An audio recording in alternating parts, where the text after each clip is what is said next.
Well, howdy, y'all, and welcome to another electrifying episode of the High Voltage Live Show. I'm your host, Willie Snyder from Nat King Code, coming to you live from the Mile High City in Denver, Colorado, joined by my awesome co-host, Mr. King James Stalkup, over there in Big Sky Country, Texas.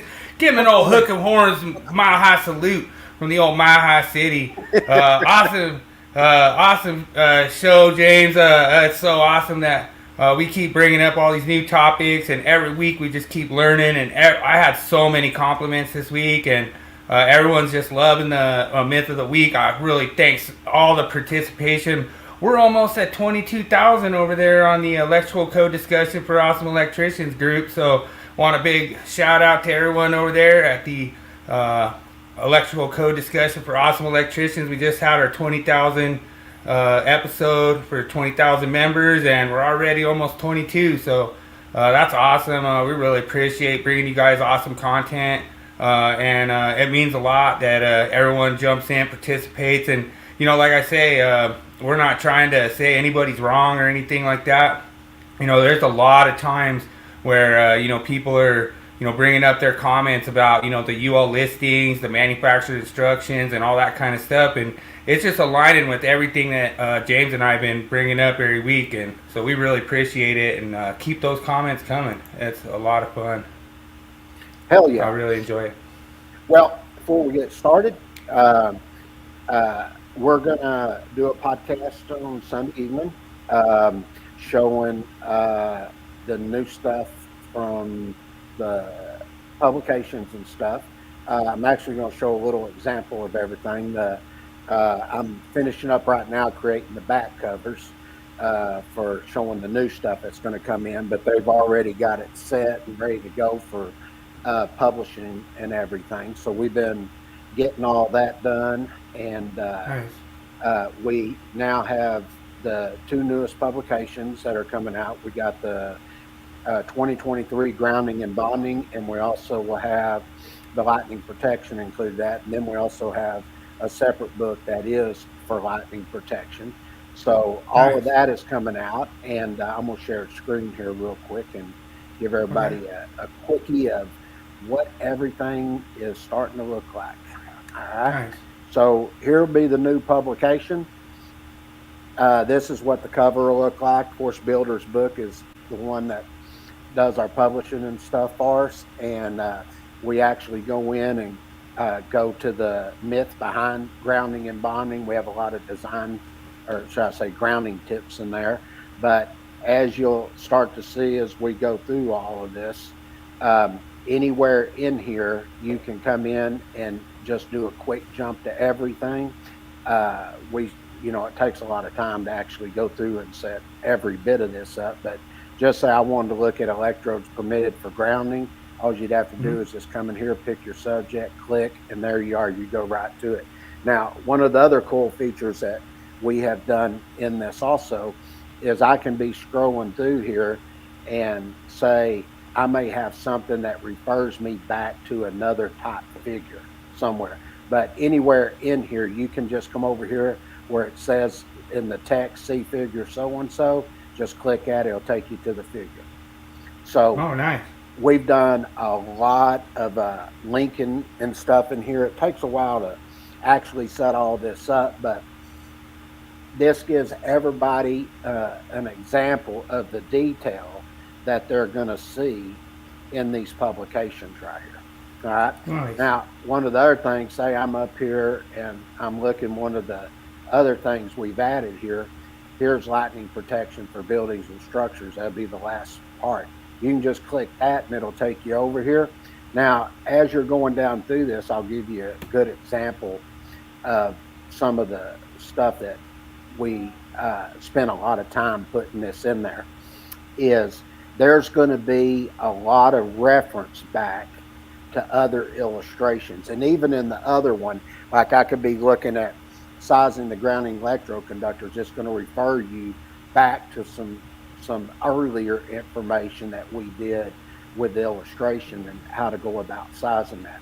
So as you come in and you start looking at these illustrations, you can see the amount of detail that has gone into this. This is, I mean, everything from showing where it's a metal roof, a single roof, whatever's there. We talk about the different type of conductors that you set up coming down. We drew all the new buildings and everything. I mean, Nice. it really is quite a bit of work here.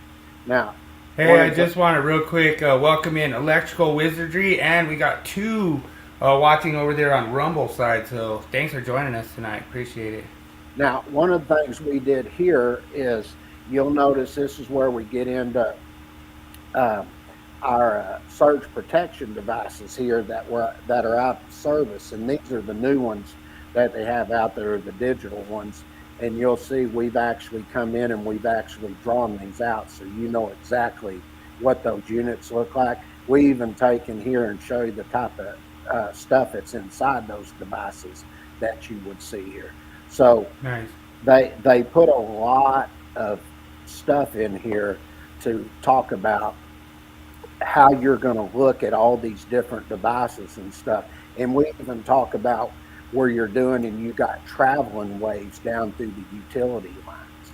So we Wow. actually did tie in some of the stuff here that even deals with the lightning protection that's on the utility side. And that's where you get in and you start dealing with the National Electrical Safety Code, and you also look at Subpart R and Subpart B of OSHA.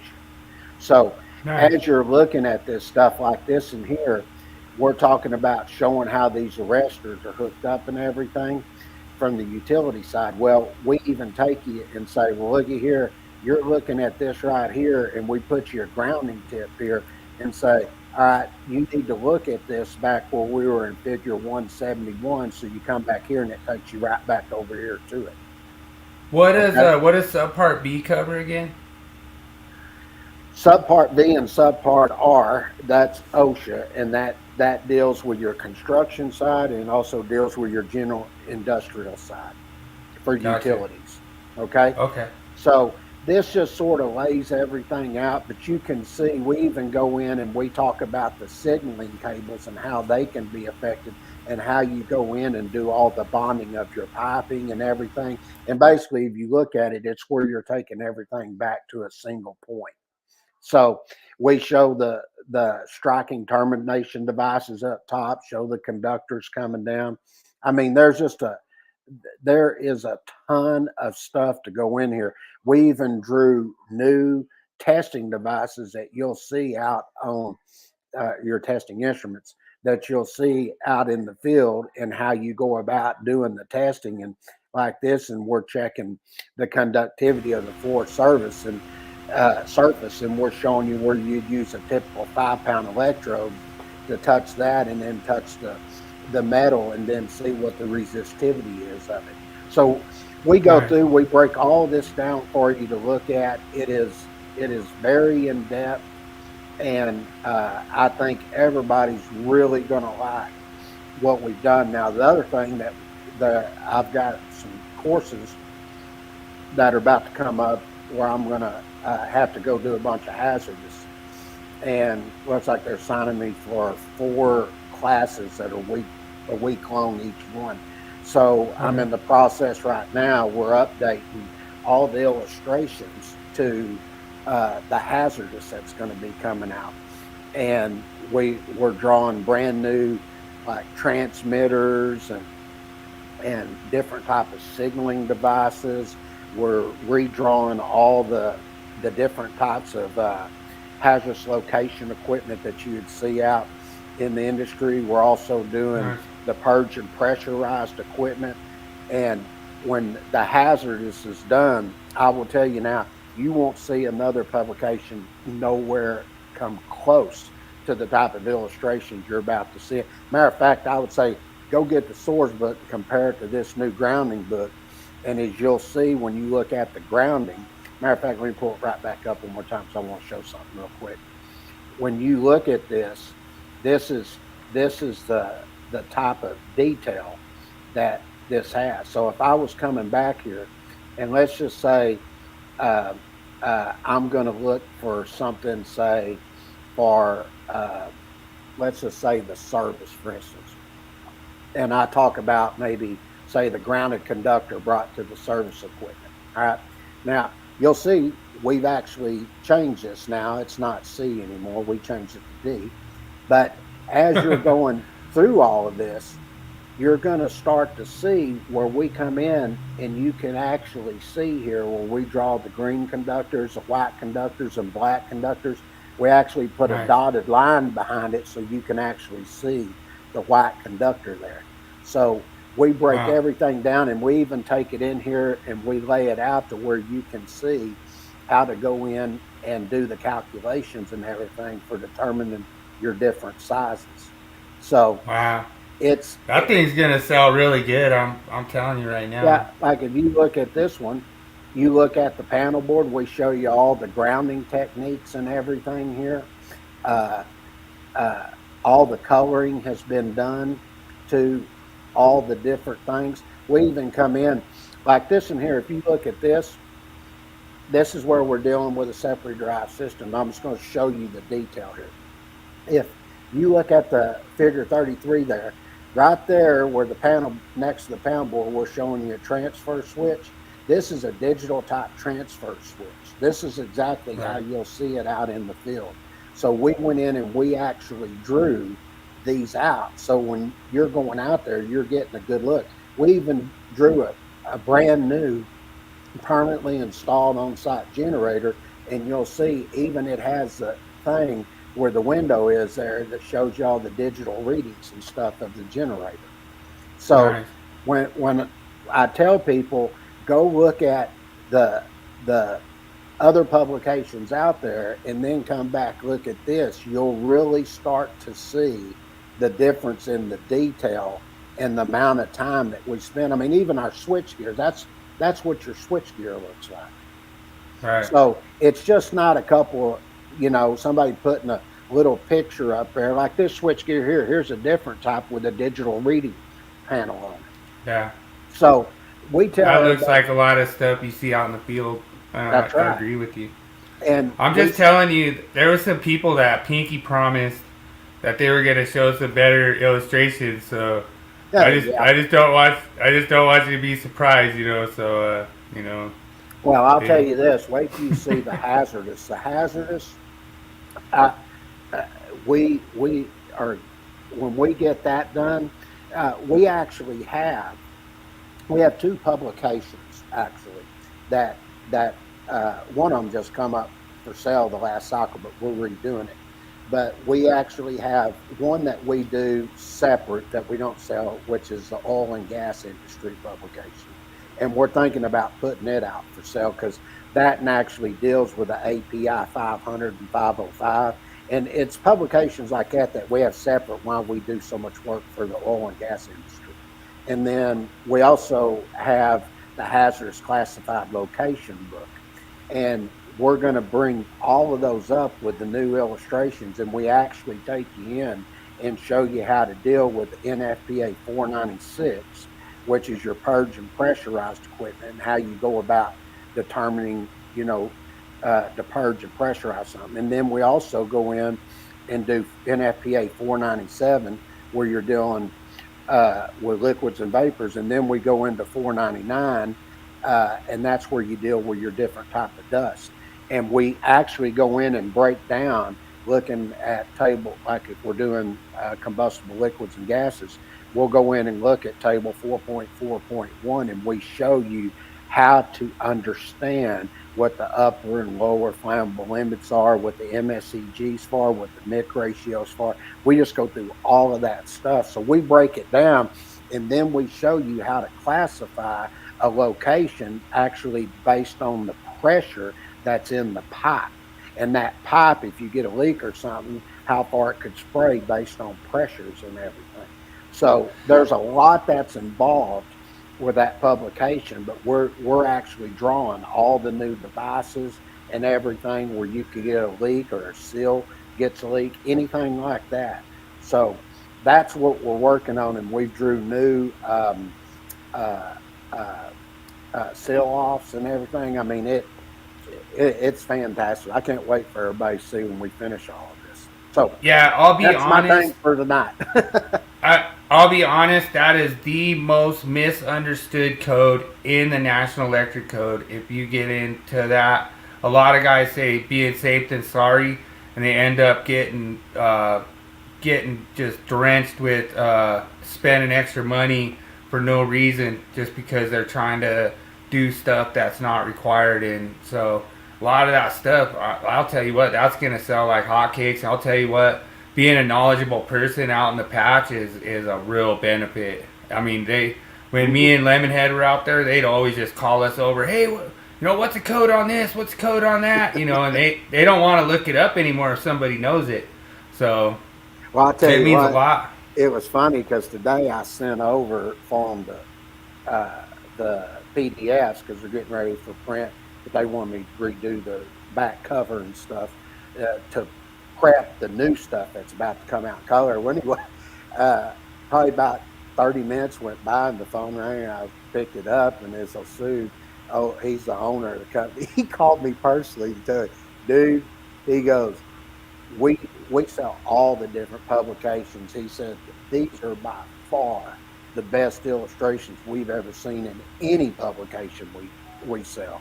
He said, nice. he said, I just wanted to personally give you a call and give you a kudos for what you did. He said, man, he goes, I can't wait to see the rest of it. He goes, if y'all are putting this much time into it, he said, these are going to change what people think in the electrical industry. And plus, we also have, like I was saying, that's when we're going to do the podcast Sunday.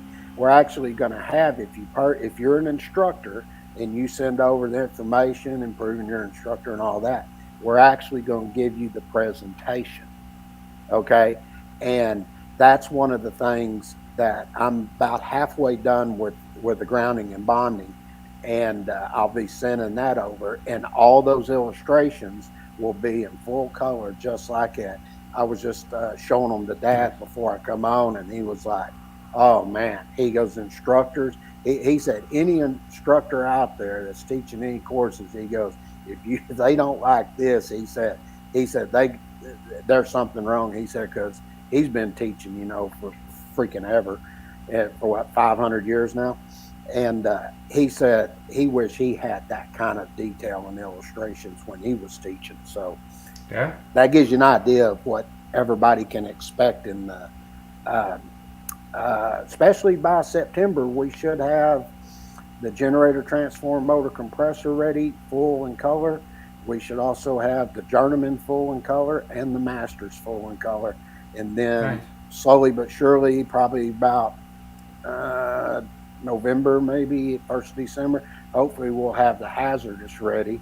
And then it's finishing up the design book. And once the design book's done, you got it all there except for the 70E, which we're going to be updating for the new 2024 that's coming out. We're going to update it with all brand new illustrations, with all the new equipment and everything. Then you've got almost everything you'd ever need illustration wise. So that's awesome. Where we're at. Well, I've been showing everybody your code change book, and they're all taking pictures of it and going out there and getting their own. So I really appreciate that publication. Is really great. And I've been doing a little code questions here and there to try to see if I could trip you up on your own questions in there, but it really means a lot, everyone, all the participation. And I have a little announcement. Miss Katie Curtin is now a journey person. She just has to go another 40 days of hours, and then she's got her license. She already passed the test. So big shout out to you, Katie. Congratulations. Happy for you, love. That's awesome. Yeah, so she's on the job site I'm on now, and really enjoy having her there. So pretty awesome. All right. What do you got for me on meme of the week? Oh, it's a good one. You'll like this one. See what you got. Let's roll it out.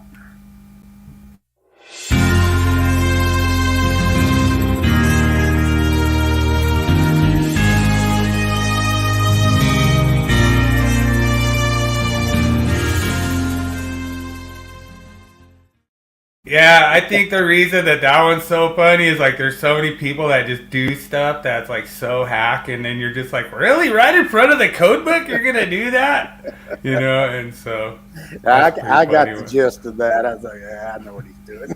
But it was pretty funny. I stole it from somebody. I try to get the new ones when they come out, but it's pretty funny. I actually have some different variations. I'm gonna try to ship that around a little bit and see if I can't make a little bit of my own meme out of it. But it's a lot of fun. Enjoy doing it. And thanks everyone for joining every week. And we have a really good myth this week. Let's roll the myth. All right.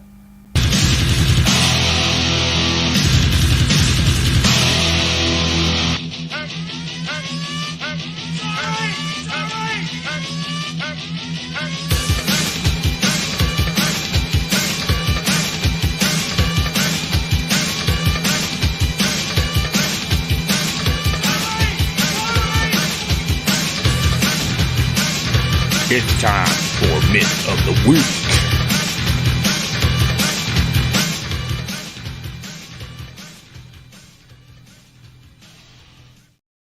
All right, so I was talking with our local HJ inspector today about this one, and he found it pretty interesting. It's really kind of a gray area, I feel, as far as drilling this.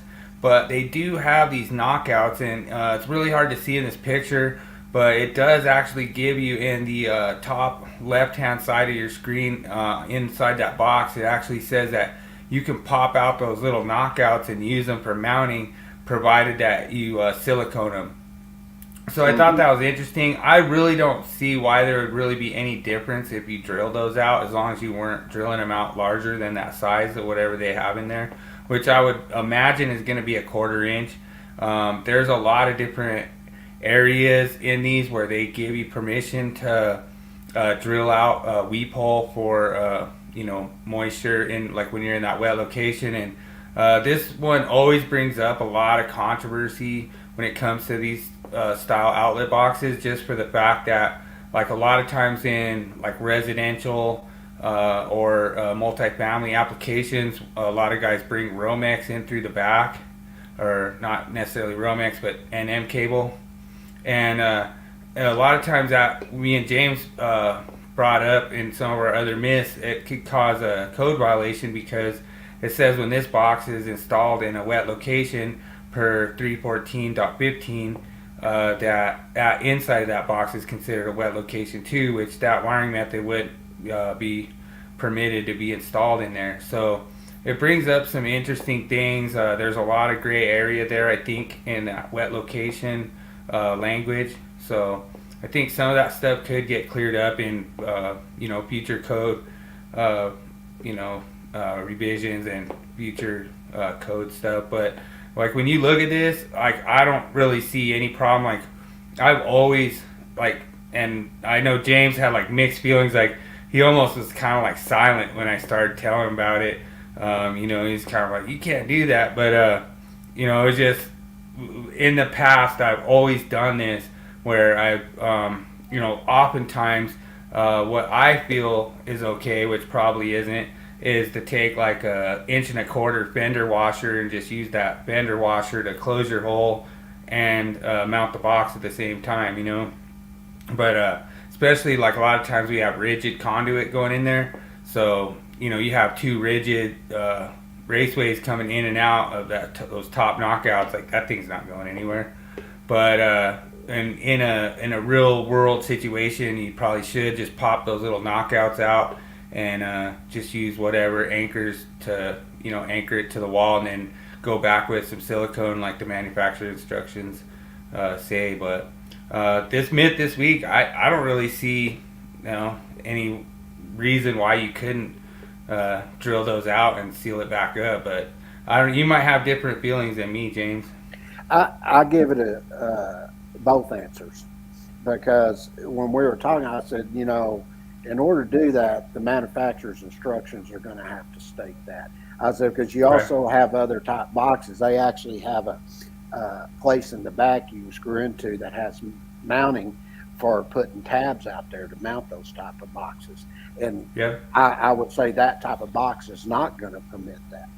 So that's why that's my mixed feelings, is because you got to look at the product itself. And that's why I always say that the manufacturer's instructions take into consideration the NEC when they do the design for their products.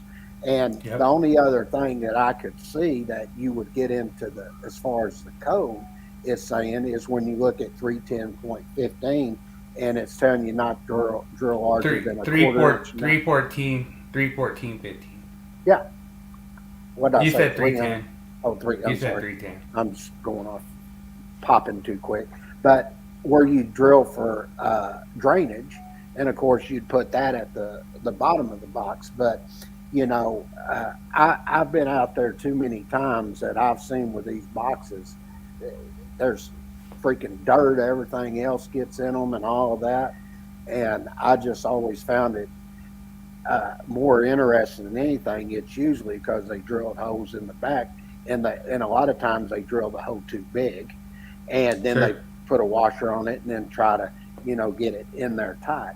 Now that's why I think the manufacturer, when you go back here and you look at this illustration here, they've got them already set. They don't give it any more than about a quarter inch, and they're going to give you permission to do it with that box. But if you got another box that doesn't have these, I'm going to say no, you can't drill a hole in it. Right. You're breaking the manufacturer's instructions on that particular box because they didn't give you the permission to do that. So Sure. that the answer, in my opinion, is both true and false. It depends Sure. on the type of box that's there. So that, and I know the code pretty well, and I don't know of any other section that's in there that addresses that other than looking at 110.3B and looking at the installation and use of equipment and going by the manufacturer's instructions. Then 110.2 is your approval of equipment that refers to the definition of approved, which is acceptable to the authority having jurisdiction. So as an inspector, I'd be looking at the box itself, and based on that would make my determination if I could drill that box or not for mounting purposes. So we had, I went and I drug up every single box I could. They were almost these exact same boxes. I think one was a Hubble, another one was like a Rayco. I can't remember. There was like 3 different kinds of boxes, and all 3 of them had those little knockouts on them. Yeah. And they it didn't say that you had to seal them in, I think, one of the brands, but they all had those little knockouts in there. Yeah, the earlier versions didn't, and Right. because people were drilling them, and I think that's why they put them in there now, because they need a means for doing it. But I did see one other box. I was trying to think the name of it. It actually didn't have the hose. It actually had a thing where you could screw in the back and put the tabs on it and mount it. So I forget which brand it was.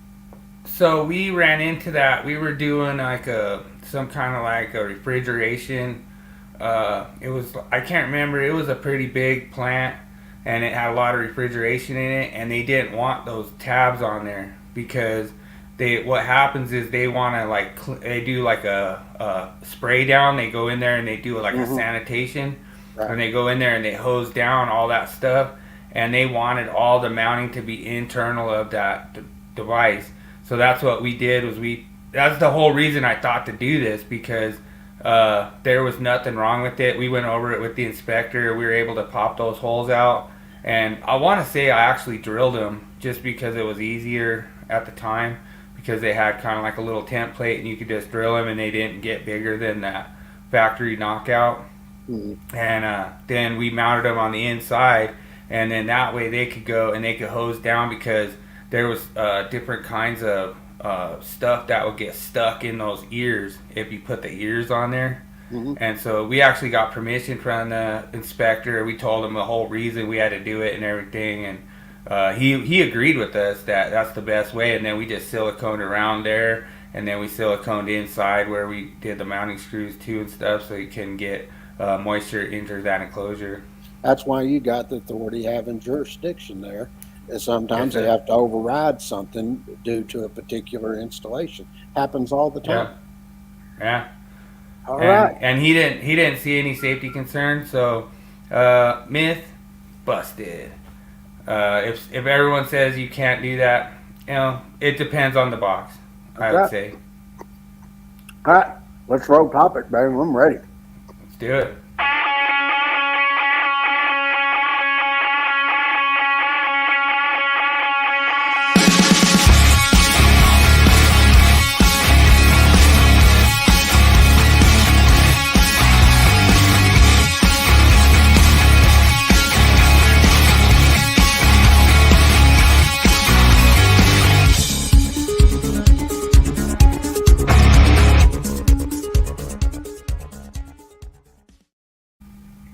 All right. Now, the topic this week, we're going with the 2026, some of the new changes that have been already voted on. And I'd say more than likely, there might be a few little changes that may happen, but very rare that you'll see one of them just completely deleted from, anything I present. Because I've been Right. doing this for, God, 30 years. And I pretty much have seen how they vote on these and when something stays, when something doesn't. So we go through all that. All right. Well, Now- I want to give you a little update. I did a little vote with like one guy at my work, and he said our podcast is better than Paul's. So we got it. That was it. I needed that one vote. So thanks for that. All right. I didn't even need that. I already knew that. I know, I'm just kidding. But let me show you what they've done here, and this goes back to something we were talking about as far as manufacturer's instructions are concerned. Okay. Yeah. Now this is 110.3b that deals with examination, identification, installation, use, and listing or product certification of equipment, and this is installation and use, and they've added a new sentence here. And what it says, the installation and use instructions shall not reduce the requirements within this code. And then they gave a committee statement. This revision makes it clear that product installation and use instructions shall not compromise safety and must also conform to the requirements of this code. And that's why I go back and I say this, it is when the manufacturer has a testing laboratory come out and they're going to test their equipment and everything, they have to go through a product testing certification, which that product certification, and you'll remember this, it goes through and talks about all the people in 1910.7, I think it's B23, you go in there and it talks about all the people that are involved in order to do that testing certification, and therefore that testing certification not only becomes an ANSI standard to go by, but it also is an ASTM. So Right. These are things that are set up. So when they're looking at this, they're saying that when you're looking at the use of these instructions, that they're not going to reduce the requirements within this code. Just because some code making panel comes in and decides, hey, we want to put our device on there, and you're going to start putting this device, and then you've got a testing that says no GFCI protection. Trust me, they've already considered the GFCI protection requirements, and they've provided their own type of personnel protection for that equipment. So I agree, 100%. that this is what this is getting into, and we're going to expand on this when we do our code change publication. We're actually going to have an author's comment that everybody can go in and see the explanation of what is actually required. When we first started doing our code change publication, we just did the code change publication with illustration and had a little write-up on it. We didn't even show the text when we first started. Then later on, we started showing where the text was new, what had been struck through and all of that. And then soon after that, you saw the National Electrical Code started doing their highlighting the text that was new. And then we did an author's comment. Then you saw these others that write these code change books. They started doing comments like we did. So, and I can prove all that because I can show you every cycle. And the next year, somebody was doing, you know, like we said author's comment, then I think it was Hope come in and said author's note. You know, he made a little different change. So nice. Now, yeah. So what's all the red in there? Because you have green and you. The red has been struck through. Yeah, it's no longer there. So they've redone this, and you have to pay real close attention to what I'm going to tell you here. Now, this is actually following along with NFPA 70E to a point. And this, and if you look, 110.16 when it first started, it was an arc flash hazard warning. Well, now they're not even saying put the warning. They're saying you have to have a marking on there. Okay? So when you look at this, and this talks about where you're in other dwelling units, it says you have to have now a permanent arc flash marking shall be field or factory applied to service equipment and feeder supplied equipment. And then it says after that, the marking shall meet the requirements of 110.21B, which it had already stated, that is clearly visible to qualified persons, and the following information shall be there. Now let's talk about something before we go a little bit further. When you go look at 110.21B, that's where you're going to get into the different type of coloring schemes. Okay, so if it's danger, it's red. If I have a warning, it's going to be an orange, and if I'm signaling something, it's going to be in a yellow. Well, here I'm coming in, I'm giving a warning, so this tag is going to have an orange marking up on the top. It'll have an orange and then white background after that, and it tells you the minimum information that they want to see on this marking here is they want to know what the nominal system voltage is, what the arc flash boundary is, the available incident energy or minimum required level of personal protective equipment. So what they're telling you, that portion there, you can put the incident energy, and then that'll tell you what your rating is. Therefore, you know what type of PPE to wear and what the cal rating is. Or they were able, based on meeting the parameters that are in the tables, 130.7 C15A and B, depending on if it's AC or DC. Then you go to table 130.15 C there. When you pick that tape, C15C, you pick that up. That's where you get into your hazard risk categories, where you got 1, 2, 3, or 4. So you're either going to have the incident energy or you're going to have one of those hazard risk categories. And then they want to know the date the label was applied, because when you get over to 70E, you have to look at that every 5 years anyway. Okay. Sure. So this is actually sort of in conformity with the 70E requirements. And if you look at note 2, it refers you to the new 2024 standard for electrical safety in the workplace, which is your NFPA 70E document. Okay? Yeah, and keep in mind too that language of 110.21B, I believe, has in there that it cannot be handwritten. Oh yeah, and that also has your dates, and 110.24A. That's where you get your available fault current and everything. Okay, which we're actually going to.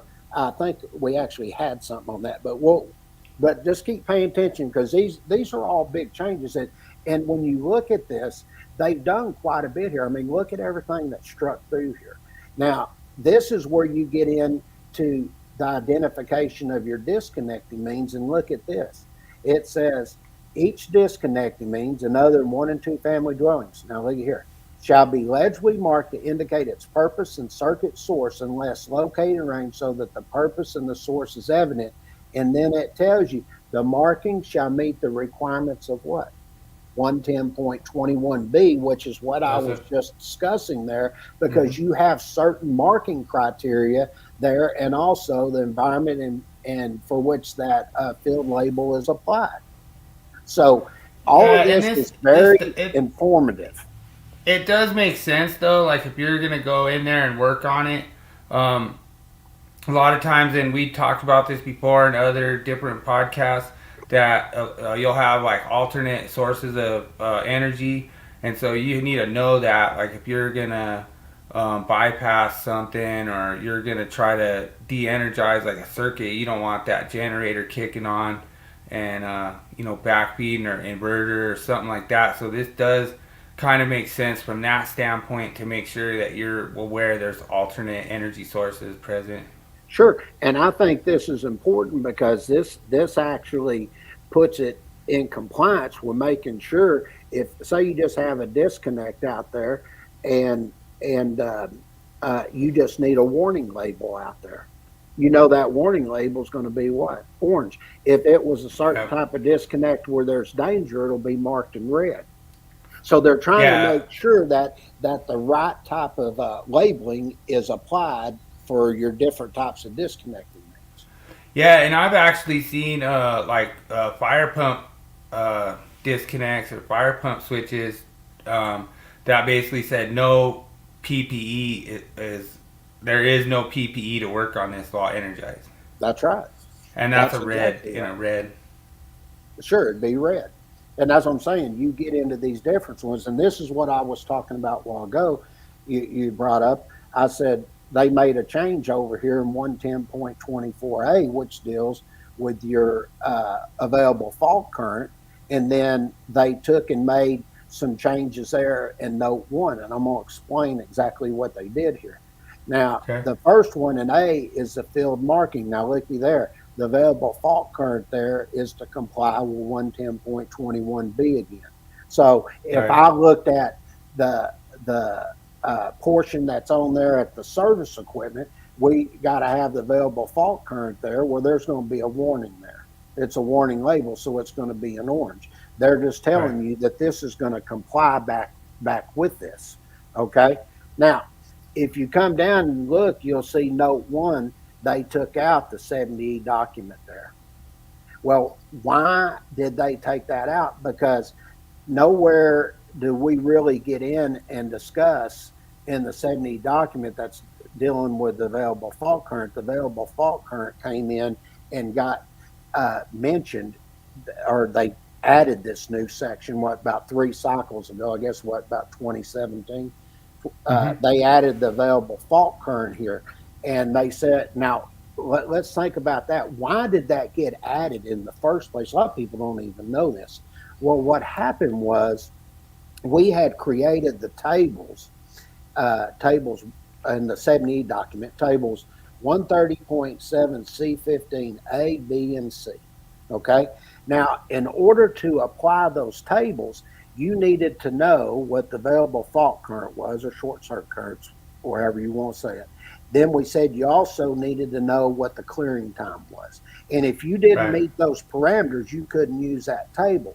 Well, what was happening is, if you were out in the field, you go to the service equipment, you didn't know what the available fault current was. And so we had to put something in the code that forced the hand of the utilities in order to be able to give you the available fault current, so you could determine what you were going to need in order to provide the proper PPE. Okay, that's how it happened. Now, and there was, I know that it's informed. Yeah, and I know that we talked about this too with Mike Barr, where they have different standards on the utility side versus our standards, because over on our side we got arc in a box. Over there they got arc in air. That's right, 2 total different ones. As a matter of fact, when you go in and look at 70 document, we actually go in and show you 2 different calculations there in Annex D, how to do the calculation for arc in a box and one that's an open air. Right. So, and that might be something good to eventually, when the 2024 we update everything, I'll go through and show everybody how all that ties in again. Okay. Nice. Now, this is another one that took place, and they're making it a little more clear, but this is the definition that used to be in Article 100, and they moved it to 110.29, which is what is considered in sight from, within sight from, or within sight. And basically all they did is they come in and they put here where you're within sight of a building or structure or other equipment. That is the key here, is they wanted to make sure that they're clarifying that when you're mounting something there, it's in sight from, it could be from a building, it could be from any type of structure, it could be from some type of other equipment. Okay? Yeah, I noticed that one in the code change book, and I didn't really understand. Like, I didn't. Yeah, it was cool. You know what I mean? Because it was like I thought it was a decent change. It is. And matter of fact, I have an author's comment I put here. When you go over and you're looking for over 1,000 votes, they added a new section for this next cycle in 2026, which is 110.39, which is pretty much word for word exactly what you're reading here. Nice. Okay. So this is like both ways. So this is the proposed language for 2026. 2026. All right. And then they have one more thing that got added here. Now, what this is where you're going to get into, it's like you're looking at 110.14. This is for over 1,000 votes. And what you're going to see, I'll just give you some examples here. But if you look, this is where you're getting into your temperature limitations for your termination electrical connections. And you're going to see it's going to refer you to the tables 315.60 C1 through C20. Okay, this is where you're getting to these type of MV conductors that are over 1,000 volts. Okay, right. Or medium voltage, however you want to say it. And right. then it comes in and talks about your terminals and everything that's here and how you go about doing your installations and everything. And then watch this, it even goes over to the next one. And then look at here, you get your temperature limitations here, and then you got all your equipment provisions. Now look at this. Even in D here, they come in and they talk about that you still have to consider here that you can use the higher than specified ratings for the terminations. It says shall be permitted to be used for impacity adjustment, correction, or both. So nice. they basically just took 110.14 and required pretty much the exact same type of requirements that we have in 110.40 for anything over 1,000 votes. So those right there are the changes that you will see for Article 110, and next week I'll look at doing Article 200 and getting into 210. So nice. Just in 2 weeks, we've already showed you Article 90, Article 100, and Article 110 of some of these are all the changes we're going to cover. And you can already see I've already done probably about close to 20 changes. Yeah. Just in the chapter 1. And I'm, that's why I say when we do our most other publications, you get about 100 changes, maybe if they do top art. We're probably going to have 200. I mean, last cycle we had 238 or something. So yeah, I was gonna remind you about that because I'm still short a few code changes from 2020. So you're still hanging up on that. No, I'm just kidding. No, but it's a lot of fun. Been following you since 2020, and it's been a lot of fun. Following along with all your code changes and stuff. And I think I did get my 22 that you owed me for 2023. So, I think I'm good. I think we're square now. I think I let you, get hung over the coals enough that I think I'll let it drop it now. But I only did what the state required me to do. I know. I just thought, why are you just dissing on Colorado? But no, it was so fun. It's always been fun, following you and having fun, going through all these code changes. And just want to give everyone, kind of a disclaimer that none of these changes are voted on yet, set in stone. It's just like the initial stuff that has come back, and so there's a lot of stuff that still could change. some of the stuff could be basically struck down, and so this is not a set in stone thing. What we're doing, James is just kind of getting a sneak peek. We're actually going to have to change our group name to the 2026 Code Ninjas, just so that we can, kind of get a little bit of ninja activity on the 2026. But it's fun for me. This is the first time I've ever submitted public inputs, and I guess my public inputs are like Clifford the Red Dog wrote them, but they said they're all funny. But I'm like, all right, well, all I did was just say what you said the code already said, and you say that's funny, so that's right. I guess it's funny because I think it's funny too. It doesn't say that, but well, it sure has been awful quiet. What I just posted. Usually they're bam, bam, bam, bam, trying to tag you. Man, it just went dead silent. I figure, well, I said, I guess I was talking to you, and I said, I guess they're conversing with each other, trying to figure out how to attack it. Couldn't figure out a way. What was funny is Jeremy actually posted a screenshot. It shows up in his tab, Jesse Duvet. And I was like, yeah, but you don't talk to them guys, but here's your tab. I was like, you're such a liar. Yeah, the thing that's so funny about it is they brought up, Justin Gibbs brought up one I thought was pretty interesting, because he's like, how many outlets can be installed on a branch circuit?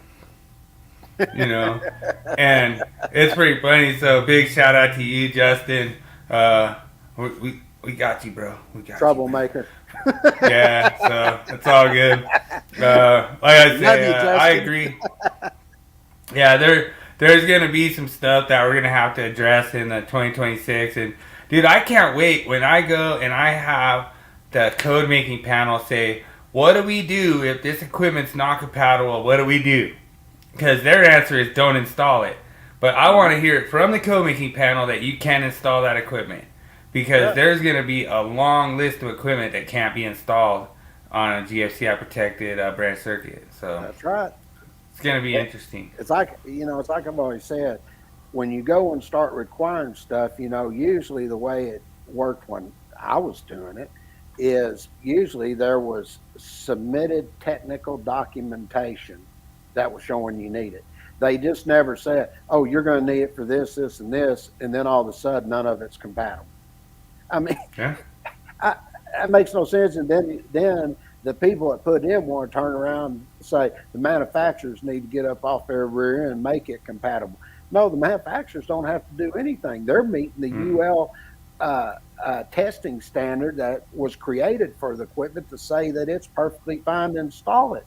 If you're going to say that, then we might as well not install any of that equipment. I mean, you just can't do that. we wouldn't even be having this argument if it was GFPE, because GFPE is perfectly fine for motel rooms, for window shakers, for all this other stuff. That's perfectly fine. But then you're going to tell me this box on the side of your house has to have Class A protection? Mm-hmm. It's ridiculous. It is. So, all right, we'll get it. But we'll go to the tool. What do you got for tool of the week?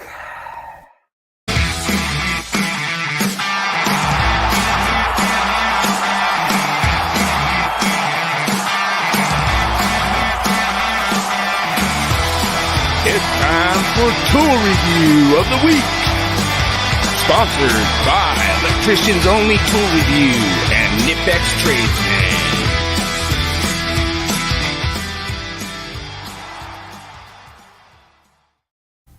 All right, so this is one of my favorite tools out there that I just found out about. It's a battery-powered inverter. And what's so nice about this thing is it has all the safety devices that you can see there, which I really like. So we can go and we can test out our lighting fixtures. We can plug them in and just make sure they're working good. This one, I believe, is an aftermarket product that actually works with DeWalt. So you'll have to kind of check it out. Last week I actually covered a true DeWalt or a true Milwaukee inverter that's actually from Milwaukee. That's the most popular one, but I wanted to kind of mix it up and cover DeWalt too. This is actually called a power station. It has all these different safety features that come into it, temperature, overheating, all kinds of different stuff. So if you like exceed that 150 watts, then it's gonna have a shut down. You're not gonna have any kind of arc flashes with this thing. So it's a really safe way to kind of test your lighting. You could get it on there. We actually been testing our fixtures on the ground, making sure they work, making sure the dimming works, making sure the switch legs are correct, making sure everything's right. Then when you go hook it to like a higher voltage, you're ensuring that everything's going to work properly, kind of to align with James's 70E thing. So we're trying to make sure that everyone's working in electrically safe work condition. And what I really like about this is you could get an illuminated plug, and then when you turn your light on, you see that illuminated plug come up, so you know that it's got 110 volt power going to it, and then you're not going to cause any kind of hazard to the electrical worker while you're going through and testing these lights. And then also other stuff where you could power up your laptop, charge your phone, power all kinds of stuff up, and keep up to date with the High Voltage Live podcast. And so that is my tool this week. And like Amen. I say, I really appreciate everyone joining every week. It means a lot. Amen. Good one, Bill. So, you did good. I'm proud of you. All right. Well, you might not be proud of me on this one because I might get you on this one. Question of the week. Let's see what you got for me. Vertical support for you shall comply with. Oh. Well, let's see. I know they got rid 725 121's not there anymore. 760 27 isn't there. Yeah. 110.7 isn't there. For it's only 2. I know 3 of those sections are no longer there or never were there. It's if I'm not mistaken, I think. I don't think there's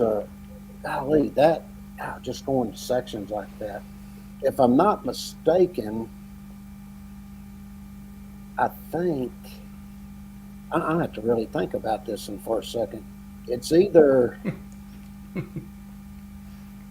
and I know what you're wanting. You're wanting 760 or 725, and those are not the sections. I know for sure. And I know 418. And I'm trying to remember. It's either 300.19 or 110.7. God dang. I don't think there was a general. Let's see. I don't think 300.19. If I'm not mistaken, I think it was just a general requirement that they were talking about the vertical support, but vertical support wouldn't be in A. So I'll go with B, 300.19, because that will actually get into the vertical support. So B's my answer. Man, James, I just want to give you a round of applause because you saw through my little trickery. But it was really funny because I didn't even know that one. When I was looking it up, I was like, wow. I was like, this is a good one. I was like, yeah. Because everyone's like, it's got to be supported within 24 inches, every 24 inches. Because CI cable is required to be supported every 24 inches. There's certain cases where it needs to be supported every 18 inches. Mm-hmm. But then that vertical support says every 100 foot. Mm-hmm. That's why I was like, I knew 121's no longer there because they redid and they added the class 4. And I changed that whole section and everything. When they did that, that also caused change that took place in the fire alarm circuit. So I knew those two, and I damn sure knew it wasn't 400.19. So I was sitting there looking at it, I was like, oh, wait a minute. 110 is a general requirement, so it wouldn't go, but you do got vertical support that's over in 300.19. That's why I went with that. Nice. So, you know, I do process of elimination sometimes. So the reason that you got it right was because your dad gave you the bullshit answers. I used your dad's bullshit answers in there, so you know. It's because I'm riding them coattails, baby. Did you know that? Oh yeah. Well, speaking of riding them coattails, Looks like you're gonna have some coattail riding coming with the Willie Quiz. Oh, I'm ready for this. It's not on hockey again, is it? No, it's football, NFL. Oh, well, hell, all right. I hope the others show up faster.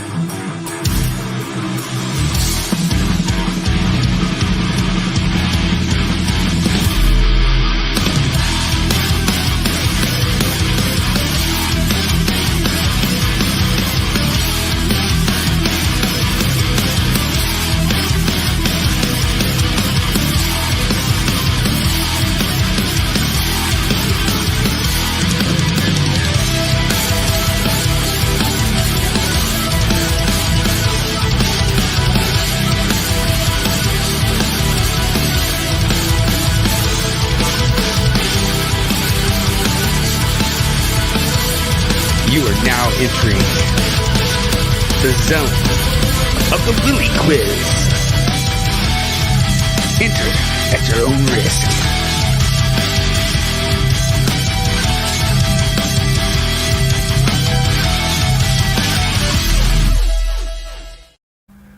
You're actually really lucky tonight because I haven't seen Daniel, so you never know. Like Daniel just might pop out of nowhere, and maybe he might even pop in like the second question and still win. So you never know. I'm definitely not going 0 for 3 this time. Yeah? I better not. Yeah? I'll be upset. I did last week. I don't want to do it again. Yeah, like some of these I didn't really know, but Brett Favre was drafted in the second round to blank. A, New Orleans Saints. B, Atlanta Falcons. C, Miami Dolphins. D, Tennessee Titans, a.k.a. Houston Oilers. E, Carolina Panthers. Good luck, everyone.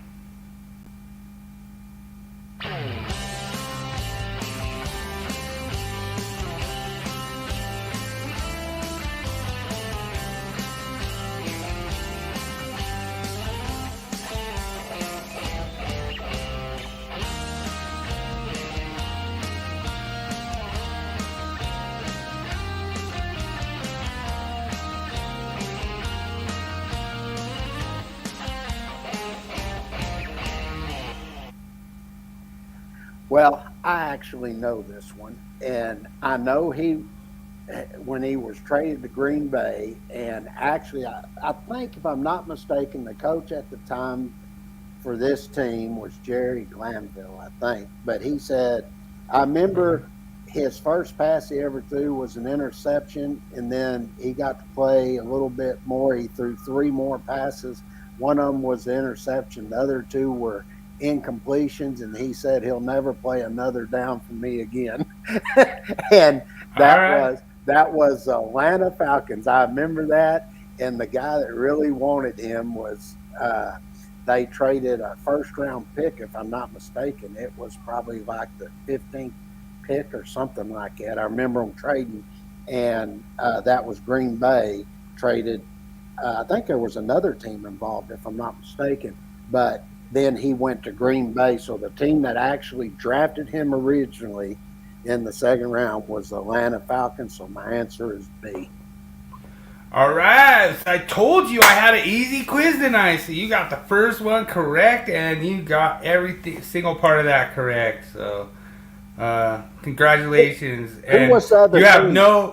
You have no competition tonight either. So like you can't even do the victory lap. Like Daniel would have got New Orleans Saints. I guarantee Daniel would have said A. But who was the other team that was involved? Wasn't there 3 teams involved in that trade? I believe so. I want to say Detroit had something to do with it, but I'm not sure. I don't remember exactly, but yeah, I remember somebody was involved with that, because I remember I watched a thing. They had a thing on one of the shows or something on Brett Favre, and I remember watching the thing on it, and they were talking about how he was traded and all that, and how I think it was Jerry Glanville, but he said he'd never play another down for him. I just remember that.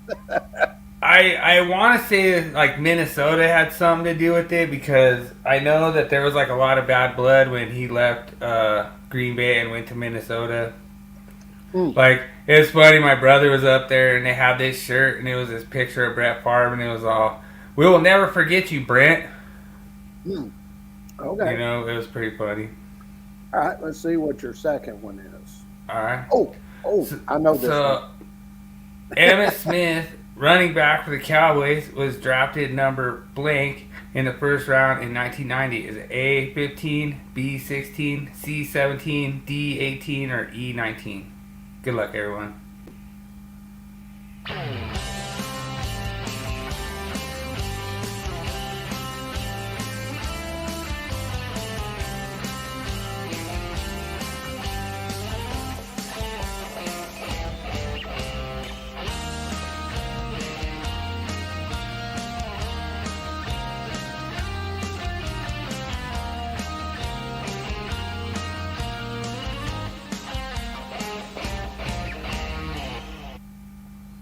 All right, I can give history on this one.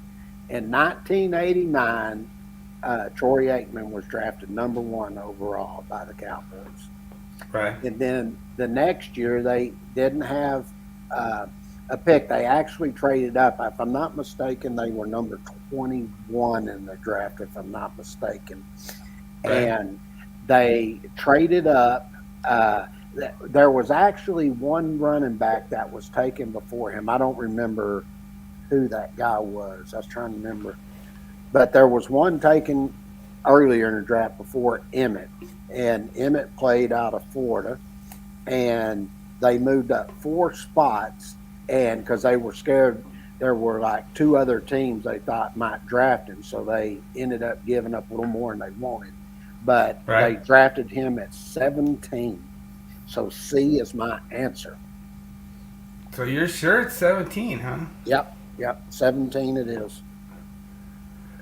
All right, James. Well, you are correct. You got 2 in a row, and I told you it was easy. I told you I was setting it up to be easy. 17 is my lucky number, and Emmitt Smith is the only Hall of Famer that's been drafted at number 17. Yeah. In history. I did not know that, but I knew he was drafted at 17. So. All right. Well, hopefully I get you a little. Make sure you get a 66% on my last question here. All right. All right. Which one of these NFL Hall of Famers was not selected in the top 15 of the first round? Was it A, Jim Kelly of the Bills, B, Tony Gonzalez of the Chiefs, Rod Woodson of the Steelers, D, Warren Sapp of the Tampa Bay Buccaneers, or E, Jerry Rice, wide receiver of the 49ers? Good luck, everyone.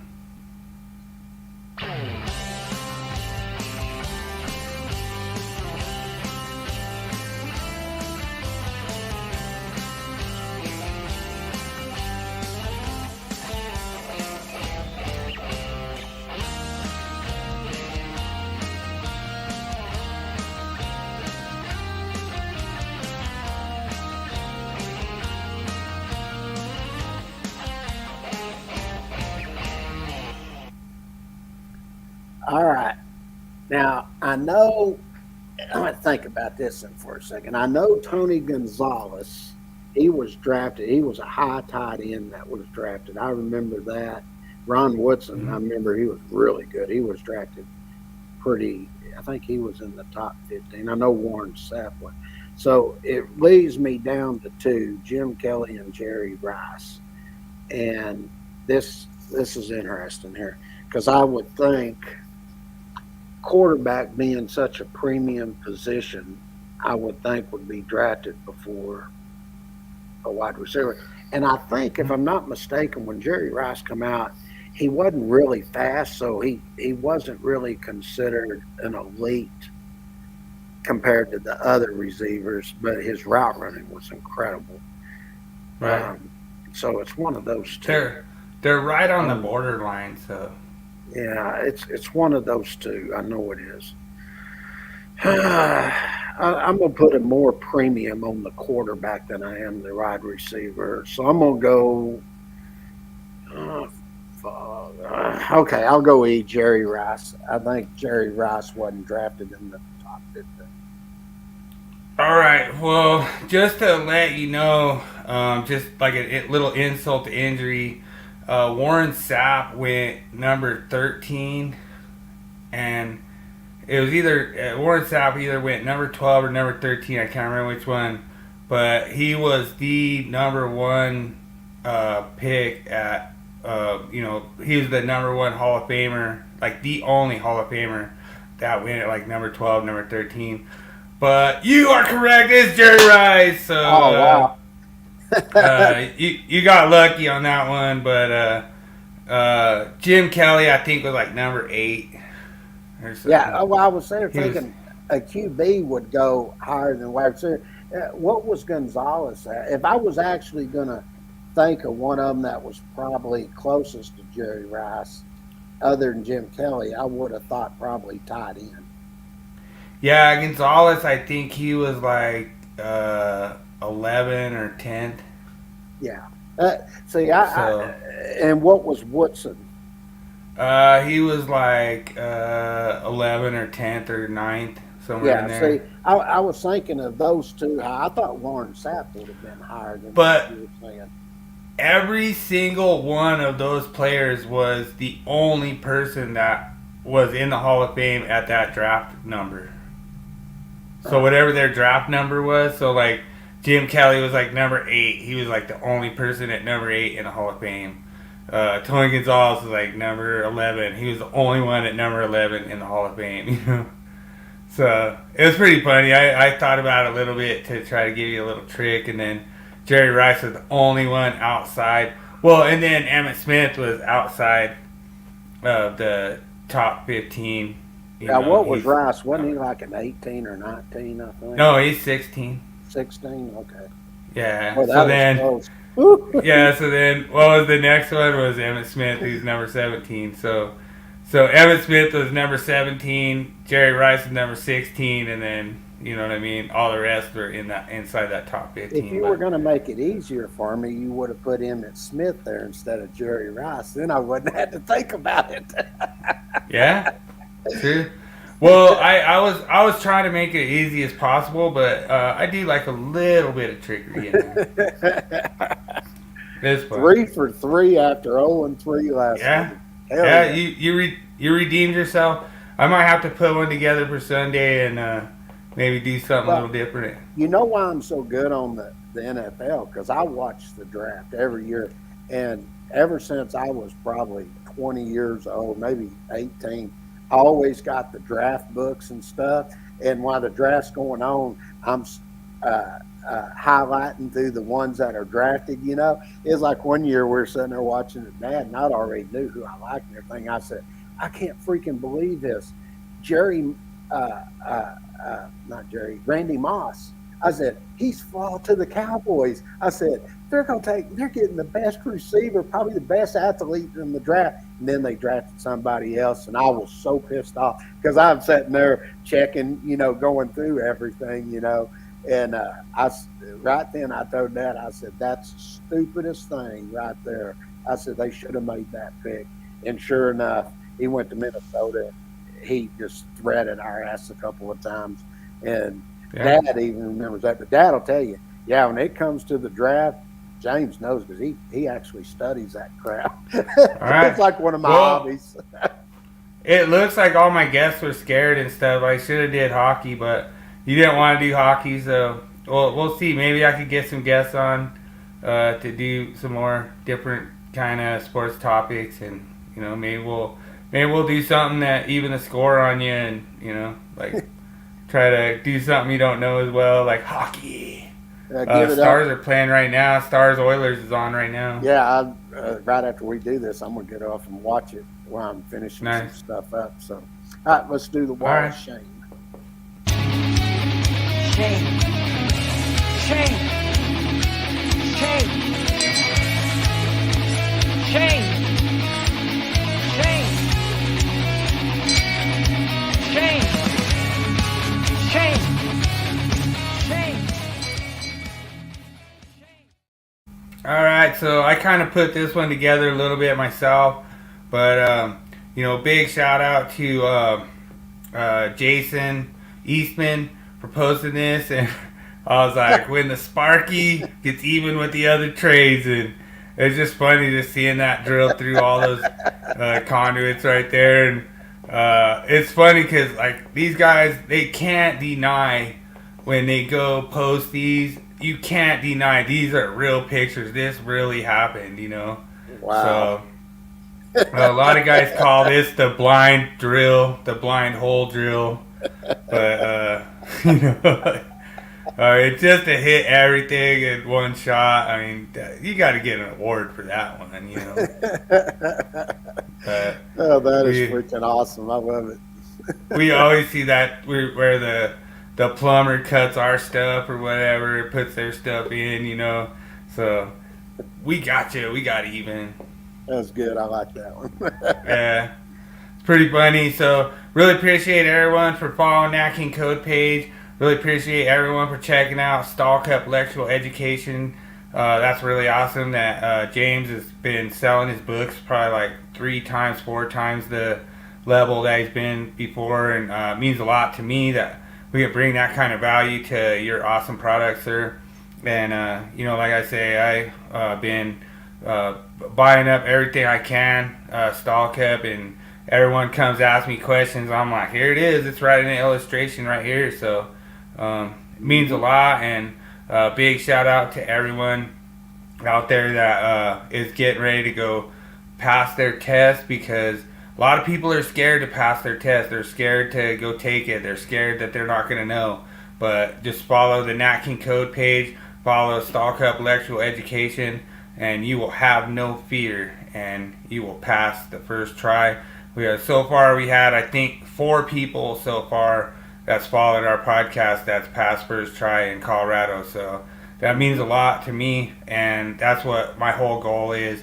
I don't care about making money. I don't care about anything else. I care about people getting educated and having fun learning code. Just had a gentleman today say that he really loves what we've been doing because he says we make learning the code fun, and that's what we're all about. That's what I like, and that's our whole mission. So really appreciate it. Means a lot.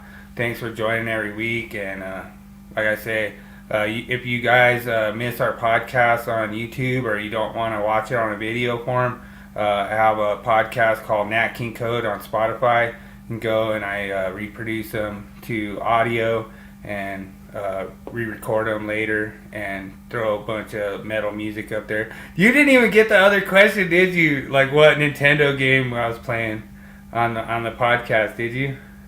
No, I hadn't.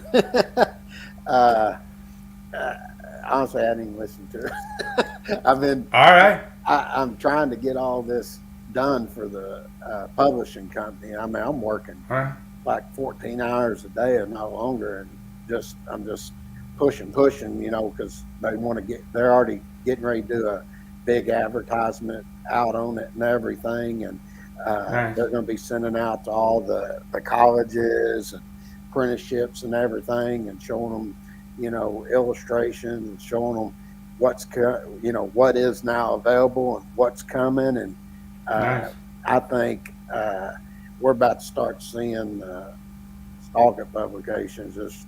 I mean, they always did good, but I think they're about to take another leap with all these new illustrations and everything we're doing. So.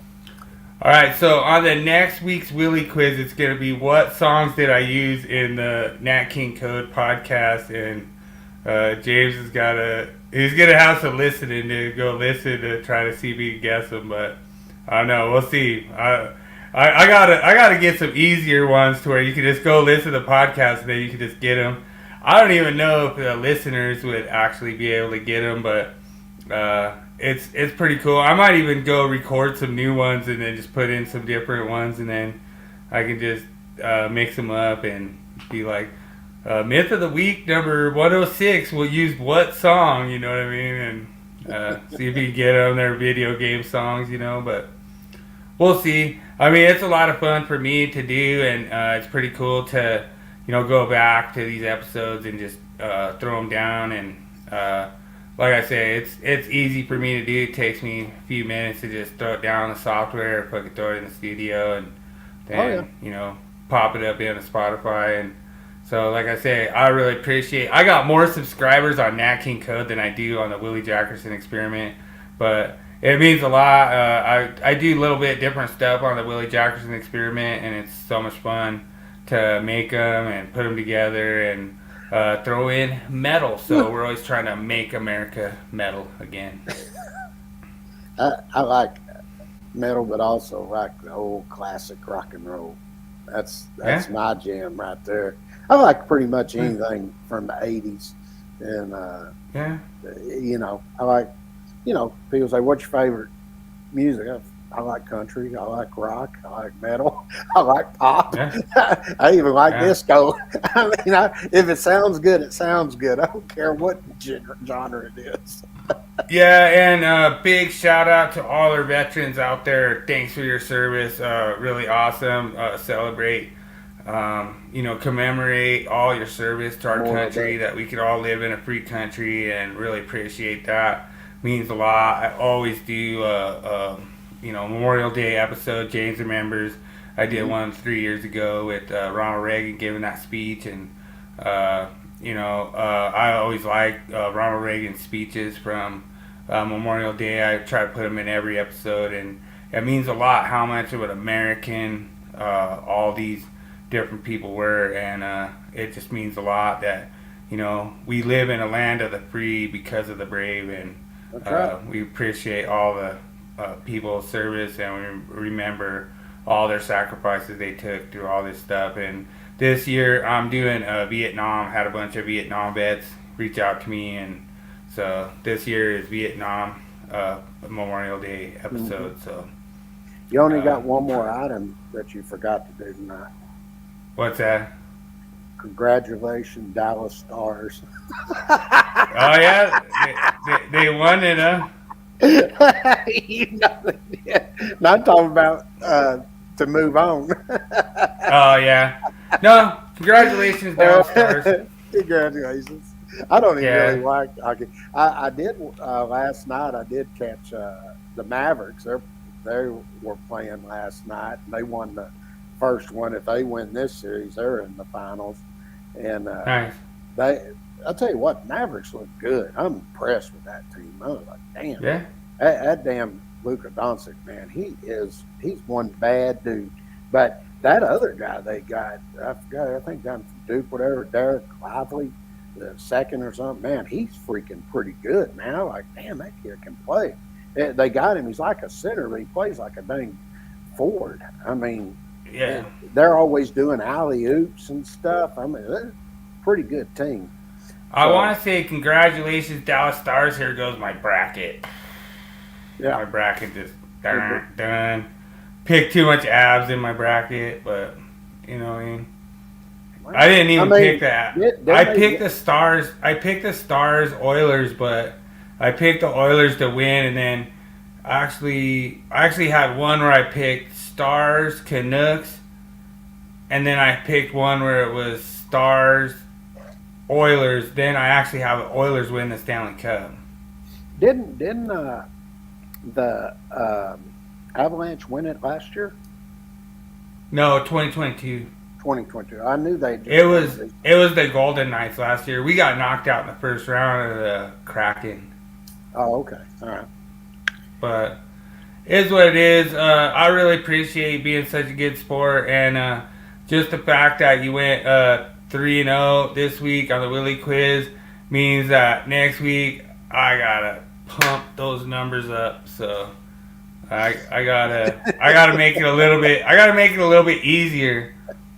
And so what I'm gonna do is I'm gonna do video game songs on my podcast and see if you can guess them. Yeah, you have to send me the links again so I know which ones you're doing. They're in your DMs. You can check them out. Well, last week I wasn't doing this. I went 0 for 3 last week. Yeah, and that's the whole thing too. Like I try to make it kind of tailored towards you this week, just to make it easy. And then that's what gets your head all pumped up. Like your just head's like sitting here like this, going around. Then all of a sudden it's like, all right, now it's for real. Now it's going down. So yeah. Yeah, see, there you go. Your mind blown, you know. And so now you're just thinking you're gonna know them all. But no, I really like how every week you kind of, you kind of deduce them down to those like two. You kind of try to eliminate them. And I always think about that when I put them together. That I know you're gonna kind of try to eliminate the ones that are not right, but I try to make ones that are maybe not right sound more credible, you know, and it's fun. It's fun to get you on them too, because there's times where you get a little froggy on Daniel, but sorry, Daniel, you didn't have a chance tonight. So Yeah, I'd whipped up on you, son. Yeah. Well, like I say, Daniel's 5-time champ against you, so I mean, he's getting ready to, like, Daniel's gonna show up and he's just gonna go, see all these rings? These are all the wins I have against you, you know what I mean? So, you know what I mean? Like, it's gonna be, 5-time champ, he's gonna have to be sitting there going like this, Hey James, I can't see you. I got all my victories on here, If he can keep going, he can put them on his toes too. Yeah, So we'll see. We'll keep Daniel on a roll and stuff, but I really appreciate all the participation. It means a lot. Everybody jumping in on the myth of the week, jumping in all our groups, and having a good time cutting it up. And had some great comments this week. People texting me saying they love the show, saying they love what we're doing, making learning code fun, and that's what it's all about, in my opinion. It is. Just have fun doing it, I've always said, don't try to make it too hard. Try to make it as easy as possible, and if you can do that, you enjoy it much easier. Yeah, and if you guys have any questions for James on the Journeyman Exam Prep series, or any of our series, or anything that you have that you don't understand the way he explained it, like, some of them could just be like he accidentally added a 0 on something and, whatever. And like sometimes it happens where he doesn't like change the picture on my myth of the week or something like that. Just ask us that question and then, we'll just go, all right, James sometimes he forgets to change the picture. So we're talking about a different myth. Well, we always give each other crap all the time, and it's so much fun. And James seems to think that I need to like be a faster driver on the highway when I'm coming to the podcast, but it is what it is. Sometimes I get stuck in traffic, so it is what it is. But let's wrap it up. I want to go watch the game. Hey, well, I just want to tell everyone, thanks for joining tonight. I really appreciate it, and as always, remember, make every day an easy day. Amen. Everybody have a good week. Oh, and don't forget, we're going to do a special podcast Sunday. I'll send out links and stuff for Sunday night at 7, and we'll go through and get very detailed, show you a lot of cool stuff. So nice. Other than that, everybody enjoy the rest of the weekend. We'll see you Sunday. Sounds good.